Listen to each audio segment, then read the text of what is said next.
في غرفة معيشة مريحة، يجلس الدب على الأريكة ويتنهد بارتياح وسط الهدوء. ليمبو يقفز فجأة، محطما الهدوء بملء فمه بالفشار. هيي، هل يمكننا مشاهدة فيلم رعب؟ الدب في لحظة يأس هادئة: أريد فقط 5 دقائق من السلام. يستقر الدب على الأريكة باحثا عن لحظة سلام مع وسادة. يندفع ليمبو إلى الغرفة، وقبعة راقصة تستقر بأناقة على رأسه. يرقص ليمبو بوحشية ويقرع الطبول بصوت عال.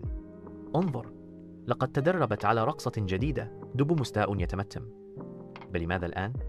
بالضبط الآن، مرتديا سماعات الرأس، يحاول الدب الاختفاء خلف الأريكة. ليمبو، الظل المرح على الدوام، يظهر من الأسفل بإعلان مبتهج: وجدتك، هل نلعب الغميضة؟ يتراجع الدب باحثا عن ملجأ خلف باب مغلق، وصوته يتردد برجاء يائس: أنا في سبات، لا تزعجني حتى الربيع.